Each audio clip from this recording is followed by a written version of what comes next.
माननीय श्रीमती इंदिरा गांधी जी ने आपको बता दें देश में 3 बार इमरजेंसी लगा है। तो माननीय राहुल गांधी जी से आदेश है मेरा, मतलब रिक्वेस्ट है कि आपने जो पाप किया है अभी तक, जाएं, जनता के बीच जाएं, जनता से माफी मांगे और जो दिखावा कर रहे हैं पिछड़ा प्रेम का वो बंद करें। 2005, 6, 7 से लेके 2014 तक किसकी सरकार थी? मनमोहन सिंह की। बिहार में माननीय नीतीश कुमार जी ने कराया, उसमें किसका था साइन, किसका था, किन लोगों ने कराया? उसमें राहुल गांधी भी थे। नमस्कार, आप देख रहे हैं चौकस भारत और मैं ब्रजेंद्र। वर्तमान राजनीति की बात करें देश में या फिर अपने राज्य बिहार में, निश्चित तौर पर ये 3 जो शब्द हैं बड़ा महत्वपूर्ण देखे जाते हैं और इन तीनों शब्दों का एक दूसरे से अन्योनाश्रय संबंध भी है। चलिए हम एक एक करके आपसे आज साझा करेंगे। सबसे पहले हम बात करते हैं जात की, उसके बाद जमात की और फिर आरक्षण की। कहा जाता है वर्तमान राजनीति के ये 3 आधारभूत स्तंभ हैं और यही स्तंभ आने वाले दिनों में चुनाव का एक महत्वपूर्ण मुद्दा भी बनता है। इन तीनों स्तंभों पर पैर रखकर जो राजनीतिक पुरोधा हैं अपनी अपनी रोटियां सेकते नजर आते हैं। बात करेंगे आज क्या है मुद्दा राजनीति में आरक्षण का, राजनीति में जात का और जमात का। इन सारी बातों पर आज हमारा साथ देने के लिए बैठे हैं आरएलएम के जो प्रबुद्ध प्रवक्ता है इंजीनियर हेमंत कुमार। उन्हीं से आज इन सारी बातों को हम साझा करेंगे। सबसे पहले इंजीनियर साहब, आपका बहुत स्वागत हमारे चैनल में। बहुत बहुत धन्यवाद। राजनीति, जात, जमात, ये तीनों जो है अन्योनाश्रय संबंध है। इस वक्त आरक्षण की बात सबसे पहले करते हैं। सबसे बड़े विपक्षी नेता राहुल गांधी हमेशा आरक्षण की बात, आरक्षण के मुद्दों को उठाते नजर आते हैं सदन में। क्या लगता है ये आरक्षण उनके चुनावी सफर को सफलता की सीढ़ियों तक पहुंचाने में कामयाब है? देखिए, राहुल गांधी जी हमारे देश के एक नेता प्रतिपक्ष हैं, विपक्ष के नेता हैं, काफ़ी सम्मानित पद है और हम उनका सम्मान करते हैं क्योंकि वो बड़े खानदान से भी आते हैं। उनके पूर्वज लोग हमारे देश की सेवा करते आए हैं, तो हम उनका सम्मान करते हैं। कुछ दिन पहले उन्होंने यही कहा था संसद में कि पूरे देश में अगर आईएएस देखा जाए तो मात्र 3% ऐसे हैं जो ओबीसी से आते हैं, ओबीसी समाज से आते हैं। तो मैं बड़े अदब और आदर से उनसे पूछना चाहता हूँ कि इनके जिम्मेदार कौन है, आखिर जवाबदेही इसका लेगा कौन? आज़ादी के बाद से 50 साल, लगभग 50 से 55 साल तक आपके खानदान के लोगों ने, आपके पार्टी के लोगों ने इस देश पे राज किया। और मैं बतला दूं कि जब 26 जनवरी 1950 को बाबा साहेब अम्बेडकर का संविधान लागू हुआ इस देश में, तो उसके अंतर्गत 3 आर्टिकल उन्होंने डाला था।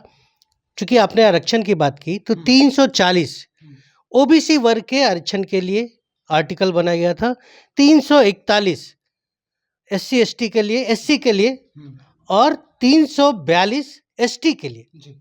उन्होंने इस तरह का प्रावधान दिया कि जरूरत पड़ने पर इसके जाति के उत्थान के लिए, इसके सोशल और इकोनॉमिकल और एजुकेशनल उत्थान के लिए आप आयोग गठन करके और उससे रिपोर्ट मंगा के संविधान में आप चेंज कर सकते। आपको याद होगा काका कालेलकर आयोग बना था 1953 में।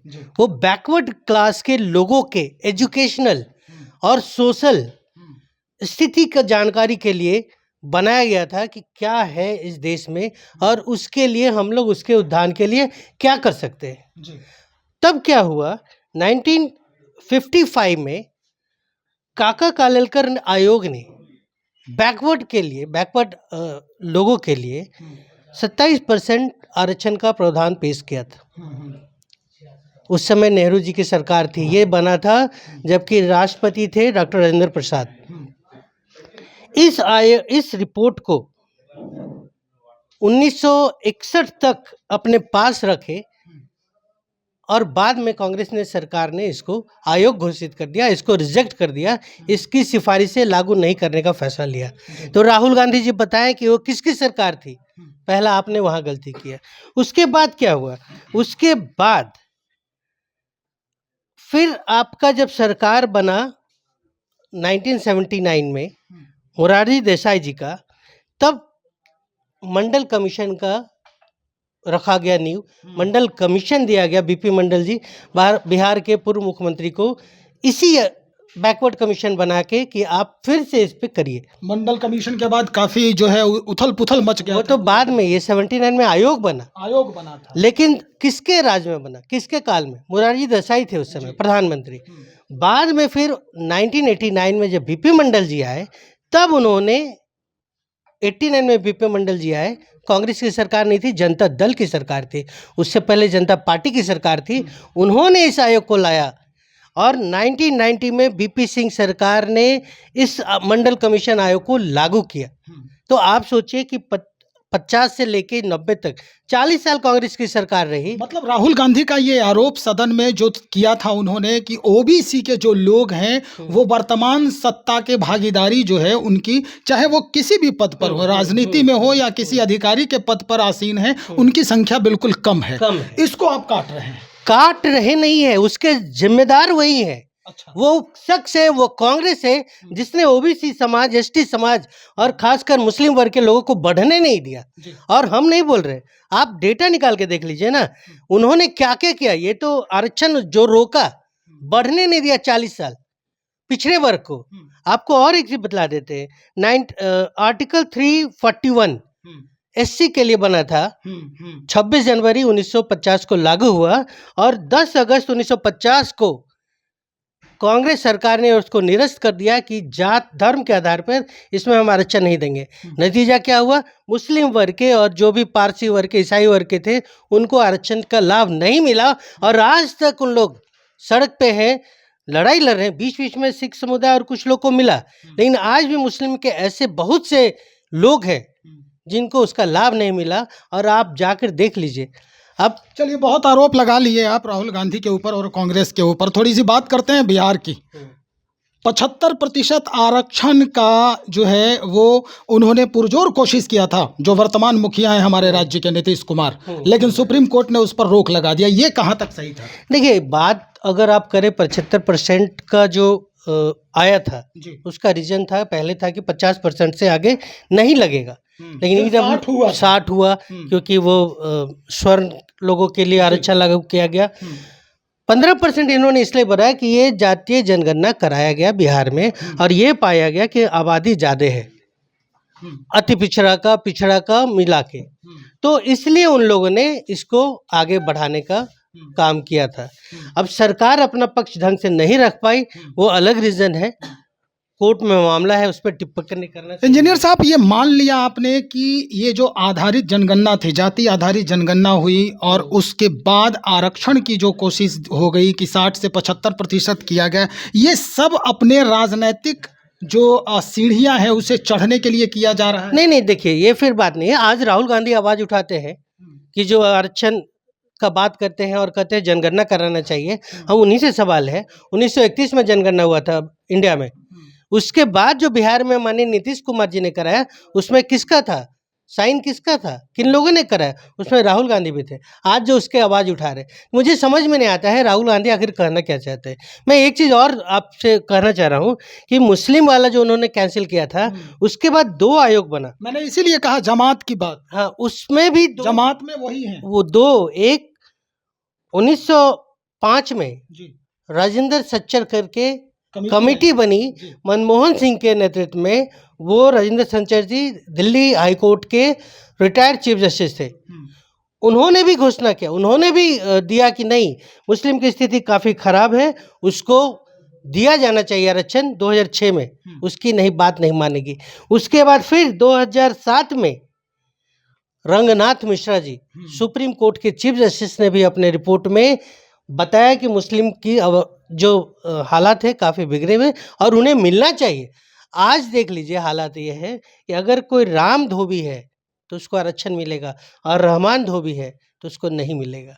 तो ये जो द्वंद्व है, ये जो वेरिएशन हो रहा है, वो किसकी वजह से हो रहा है? 2005, 6, 7 से लेके 2014 तक किसकी सरकार थी? मनमोहन सिंह की। जो राहुल गांधी आज संविधान उठा के घूम रहे हैं, संविधान की बात करते हैं। आपको और हम 2 चीज़ जोड़ना चाहते हैं। आप याद करिए कि 2 बार वो संविधान खुद तोड़ चुके हैं। 1900 71 के चुनाव के बाद 1977 में चुनाव हुआ। 6 साल लगा क्योंकि उन्होंने इमरजेंसी लागू कर दिया था। इमरजेंसी लागू किया था उन्होंने, कांग्रेस ने, माननीय श्रीमती इंदिरा गांधी जी ने। आपको बता दें देश में 3 बार इमरजेंसी लगा है। और इमरजेंसी की तो बात अलग है, इमरजेंसी में हम जाएंगे तो बहुत थोड़े वो 2 चीज़ केवल 2 लाइन बोलना चाह रहा हूँ। 356 आर्टिकल के तहत वो जो 2 बार हमारे देश पे आक्रमण हुआ तब लगा, और 352 जो हमारे मंत्रिमंडल ने अपना दिया रिपोर्ट उस आधार पे लगा। वहाँ पे संविधान तोड़े, और एक बार और जब देश का सर्वोच्च न्यायालय सुप्रीम कोर्ट ने साहबानो केस में ऑर्डर दिया कि इसको मिलना चाहिए, भत्ता मिलना चाहिए, तब तत्कालीन प्रधानमंत्री राजीव गांधी जी ने उस ऑर्डर को बदला। तो अब कांग्रेस जो बात करती है मुसलमानों की, बात करती है पिछड़ों की, बात करती है संविधान की, तो माननीय राहुल गांधी जी से आदेश है मेरा, मतलब रिक्वेस्ट है कि आपने जो पाप किया है अभी तक, जाएं, जनता के बीच जाएं, जनता से माफ़ी मांगे, और जो दिखावा कर रहे हैं पिछड़ा प्रेम का, वो बंद करें। कुल मिला के आप यही कहना चाहते हैं कि आरक्षण और जमात की बात को लेकर के जिस तरह से पूरा माहौल देश में अभी बदला हुआ है आरक्षण के मुद्दे पर, और जो आपने कहा कि भाई संविधान लेके घूम रहे हैं राहुल गांधी, तो ये पूरा जो व्यवस्था है, पूरी जो व्यवस्था है वो राहुल गांधी का ही किया गया है या कांग्रेस का किया गया है, यही कांग्रेस के द्वारा किया गया है, यही कहना चाहते हैं आप? व्यवस्था नहीं, जो अभी पिछड़ापन है जाति में, जमात में, उसके जिम्मेदार कांग्रेस है, इनके पूर्वज हैं। राहुल गांधी ये बात माने और अभी भी वो लागू करे। बहुत से ऐसा आयोग का रिपोर्ट है, वो घोषणा पत्र में लिख के दे कि हाँ मेरी सरकार आने पे ये हम करेंगे, तभी जनता भी मानेगी कि वो सच बोल रहे हैं कुछ। बिल्कुल, बहुत शुक्रिया जानकारी देने के लिए। हमारे साथ इंजीनियर हेमंत कुमार, आरएलएम प्रबुद्ध प्रवक्ता। भाई बातें और आगे जा सकती है, लेकिन हमारा जो ये वीडियो है काफ़ी लंबा हो जाएगा, लगभग आधे घंटे में ही हम समेट पाएंगे।